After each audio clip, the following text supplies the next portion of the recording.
तर नागपूरमध्ये हिंसाचारानं होरपळलेल्या महाल परिसरामध्ये पुढारी न्यूजची टीम पोहोचली। नागपूरमध्ये काल रात्री नेमकं काय घडलं पाहूयात पुढारी न्यूजचा हा ग्राउंड रिपोर्ट।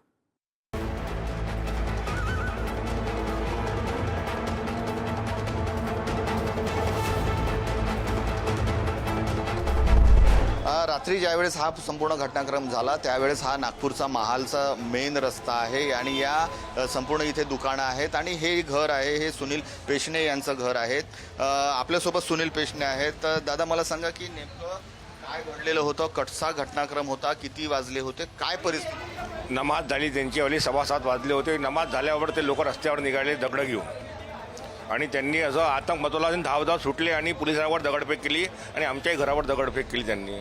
काय नुकसान झालं, कुठपर्यंत दगड आले? नुकसान झालं नाही, आम्ही दारं खिडक्या बंद केले म्हणून आम्ही वाचलो, नाही तर आम्हाला दगड लागले तर आम्ही पण जखमी झालो असतो। काय दगडाचा अगदी खच पडला होता रस्त्यावर। रात्री महानगरपालिकेने येऊन ते दगड साफ केले। घरात आतपर्यंत दगड आले? 15 फुटापर्यंत दगड आले। वरचे आमच्या घराचे पूर्ण काचा फोडण्यात आले, वरचेवाले बाल्कनीचे। घरामध्ये आम्ही फक्त 6 जण होतो, आमची फॅमिली होती, मी, माझी पत्नी, आई आणि मुलगी आणि मुलगा। हां, पोलीसवाले आमच्या घरी येऊन लपले, आम्ही दार उघडा आम्हाला आतमध्ये घ्या। त्यांना आम्ही 6 जणांना आम्ही आतमध्ये घेतलं, त्यांना लपवलं। ते आमच्याकडे 1.5 तास लपून होते आमच्याकडे बसून। नाही, पोलिसांची मदत घ्यायला उशीर नाही झाला, ते बरोबर वेळेवर आले। सध्या जे आपण आहोत ते नागपूरातील गीतांजली टॉकीज चौकातील या CA रोडवर ही गॅरेजची दुकानं आहेत आणि या गॅरेजच्या दुकानाबाहेर ठेवलेली जी वाहनं आहेत त्यांची देखील मोठ्या प्रमाणात नासधूस करण्यात आलेली आहे। दगडांनी पूर्णपणे अशा प्रकारचं जे आहे ते काचा फोडलेले आहेत। मोठमोठाली ही दगडं आहेत, अजूनही ही दगड जशाच्या तशीच आहेत, ही काचा फुटलेल्या आहेत। ये वाकया हुआ तब आप वहाँ पे? नहीं ना भैया, हम तो अपने घर में थे, मस्जिद में नमाज को थे। मेरी ये गैरेज मेरे दादा के टाइम से 70 साल 75 साल हो गए। ऐसा पहले कभी हुआ? ऐसा पहले कभी नहीं हुआ।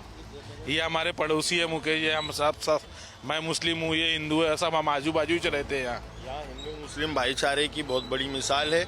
यहाँ पे मस्जिद है, यहाँ पे हमारे मंदिर है, देवी बैठती है, तो यहाँ आपसी में हम लोग कुछ नहीं कर सकते ना। पहले ऐसा कभी नहीं? इसके पहले कभी ऐसा नहीं हुआ और ये लोगों बाप दादा की जिंदगी में कभी नहीं हुआ ऐसा। क्या लग रहा है कि ये कुछ लोग बाहर के हो सकते हैं? कुछ भी हो सकते हैं, हमारे एरिया के तो नहीं थे। जिन्होंने भी उपद्रव किया है ये हमारे एरिया के नहीं थे। आपका नाम? मुकेश गंगोत्री। आपका नाम? सैयद तौसीफ। तर हे 2 समुदायातील लोक आहेत आणि यांचे दुकानं इथे आहेत। मात्र अनेक वर्षापासून ते इथे राहत आहेत, त्यांच्या आजोबाच्या काळापासून इथे राहत आहेत। मात्र अशा प्रकारचं कधीही घटना झालेली नाही आहे, हे पहिल्यांदा झालेली आहे। त्यामुळे जे कोणी यात दोषी असतील त्यांच्यावर कडक शिक्षेची मागणी सर्व स्तरातून उमटत आहे। कॅमेरामॅन मंगेश हस्तकसह जितेंद्र शिंगाडे, पुढारी न्यूज, नागपूर।